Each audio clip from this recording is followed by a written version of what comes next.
this first video, I'd like to discuss a little bit about what A Course in Miracles is.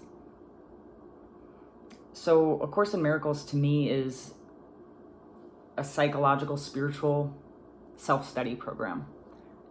It's the most recent edition is a book composed of 3 books, pretty long, pretty thick. And its content can be sort of difficult to understand at first.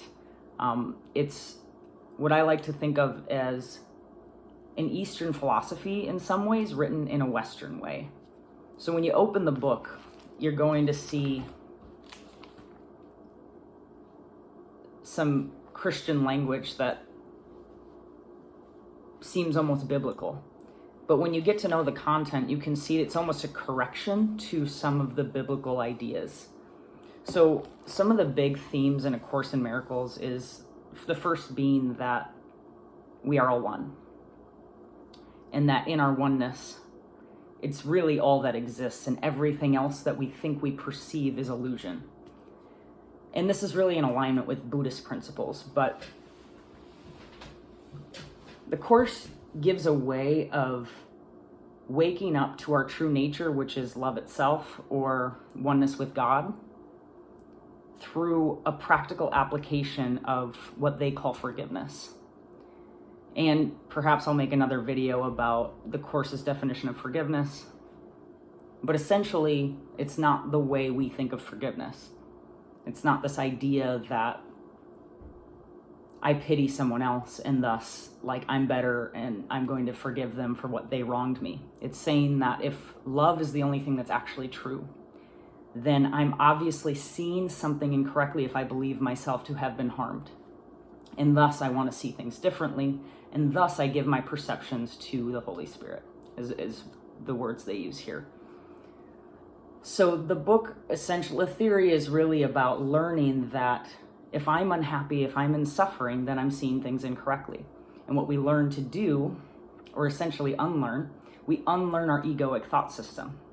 So essentially, we have to learn what our egoic thought system looks like so that we can learn to, or unlearn it, and let it go every time it presents itself in a way that brings us suffering.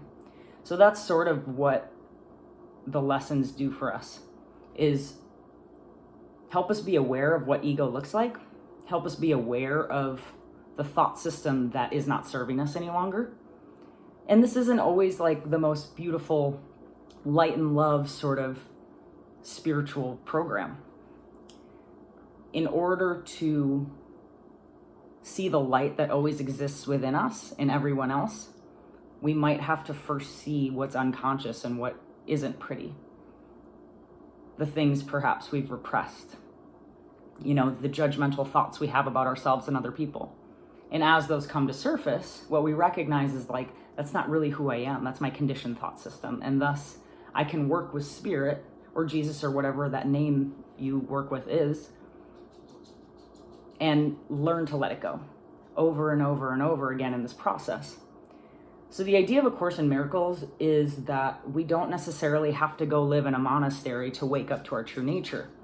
It's written for those in the West who are living lives like the householder, you know, we have wives and kids and families and whatever. And so it gives us these practical ways of doing lessons and working with our higher power in order to have a little bit more peace of mind. So it uses, rather than isolation, like perhaps we've heard of gurus in the caves waking up to their true nature in that way, it uses relationships as our way of eliciting the sense of peace and love. And often in our relationships, we find that we're not at peace because we're constantly projecting our egoic guilt onto other people and ourselves. And so it's helping reverse that thought system.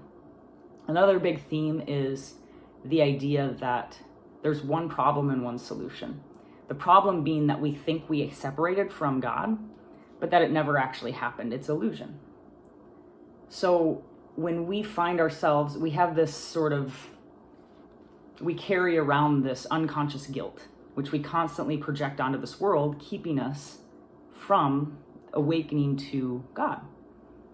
And so we don't realize, but it's our responsibility to recognize that we've done this, and we've done this intentionally because of our own fear and guilt, and then learn to let it go and give it to Spirit, because we can't do it through the same egoic lens that we've learned incorrectly. So this is a process that doesn't happen overnight. That's why, so the first part of the book is the theory. It's thick, kind of difficult to understand. But what I found helpful is asking the Holy Spirit to come in and just help me understand what the content is. The second part is the lessons. There's 365 workbook lessons. Each of them is meant to be done for a day throughout the year. You can do a lesson for more than one day. They just ask that you don't do multiple lessons in one day. So a lot of people don't get it done in a year. It often takes longer. But it teaches us, number one, to be really vigilant in our devotion to God, to source, to love, to truth, whatever it be. And try to remember that throughout the day. I mean, we spend a significant amount of our time in the illusion and trying to find solutions we can't actually find. Because the idea is we're constantly seeking in the illusion. We're constantly hoping that something, we're idolizing these things. If I have the relationship, if I have the money, if I finally get the new job, then I'm going to be happy. And the fact of the matter is, in separation, illusions will never satisfy. And we've generally, if we're on a spiritual path, we've recognized that our way hasn't worked. And so this is that other way, that we are, rather than necessarily seeking God, we're seeking all the things that get in the way of God, which is our egoic thought system. So these lessons, number one, help us be vigilant in our practice, remembering God all throughout the day. And they help us undo the ego a bit, helping us become aware of that which is ego versus that which is spirit. And it's said that in the Course, there's two voices. There's the voice of the ego and there's the voice of spirit. And it helps us understand what the ego sounds like so we can listen to spirit instead. Because spirit is always going to lead us to peace. Ego will always lead us to suffering. The last part of the book is the manual for teachers. So once you finish the lessons and the content and the theory, you can read a little bit about what it's like to be a teacher of, they call it a teacher of God. So the Course, I'm not going to go through all the Course's history, but essentially it was channeled material, which means that it didn't come from human alone. It's said that the scribe, or Helen Schumann, I think her name was, that she channeled it. She was I think she was a psychologist and teacher at a university. And she did some sort of automatic writing. She describes it a little bit differently than that, but heard like a booming voice, which she considers Jesus Christ. And I think what keeps people from this Course sometimes is the belief that it's somehow going to be like Christianity. And I think it's also a draw to some people in the Course. But it's very different than the idea that we're sinful and that, that God's going to punish us sort of idea. It's the idea that we're wholly innocent. And no matter what decisions we have made in this seeming world, we haven't actually made them because it's a seeming world. We've never actually separated from our source. That's the whole idea. So that being said, I don't think it matters whether you believe or not that Jesus was channeled through this woman to write this material. I encourage anybody to be skeptical, to read it, to practice it, and see if it makes any change in your perception of your seeming reality. My experience from practicing this book, and I'm certainly not perfect at it, but I would say it's completely changed my life. I'm able to take responsibility for my projections, and I'm able to have positive, loving relationships with people in my life. I've done some significant forgiveness work for opportunities, which I look at it as opportunities now. When people sort of wrong me or something like that, I can recognize that they're just being my teacher at that moment.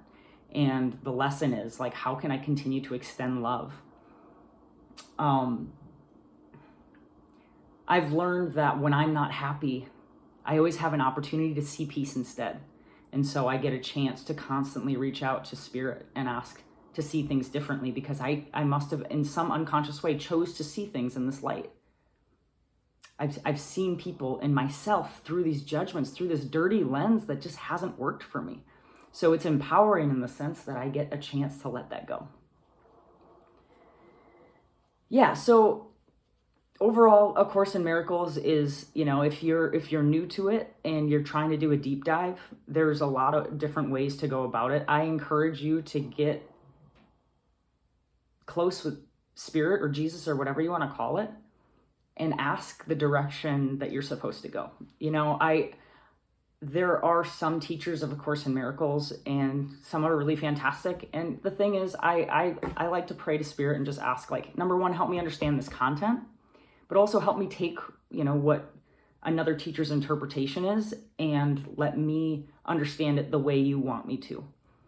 Because I think at different levels of consciousness, we digest things in a different way. I know that having gone through the text in this several times, I understand it in different ways as I grow. So don't take my word for it. Really dive into this thing yourself and with Spirit. This is just, yeah. So a lot of people ask, should I read the text first or should I do the lessons first? It doesn't say whether or not you should do one or the other. A lot of people I've noticed go to the lessons first because they're easier to understand. And then they study the course slowly. This isn't one of those, you pick it up and you read chapter to chapter all the way through in a couple months, generally speaking, unless you're like Einstein or something. They do have a lot of Course in Miracles study groups, which is a good way to just bounce ideas and try to understand difficult words or difficult concepts. But again, I think it's a self-study program. So the idea behind that is just remembering that as humans, we're still going to have our own projections, our interpretations, our attachments and desires, and we're going to understand things in the way that almost we want to understand them, particularly if we're not in alignment. So though I think it's fine to have study groups, I've been to plenty, I even facilitate one. I think it's also helpful to make sure that you do the work on your own as well, at least with Spirit. And yeah, so a lot of people start with the lessons and maybe start reading the text at the same time, but it might be really useful to do the other way around if you feel guided to, in some sense.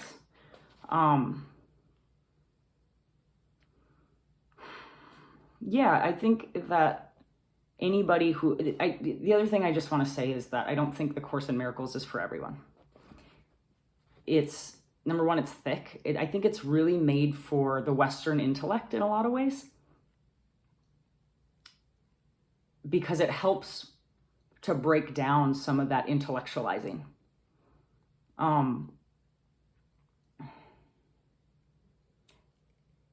But it's not a one size fits all. I don't think everyone should practice A Course in Miracles. It's a non-dual teaching. And what that means is it's not about bringing spirituality to the world. It's about bringing the world to truth. And that can be a tough pill to swallow for some people. It's not about making life brighter and lovelier, though in the practice it tends to do that.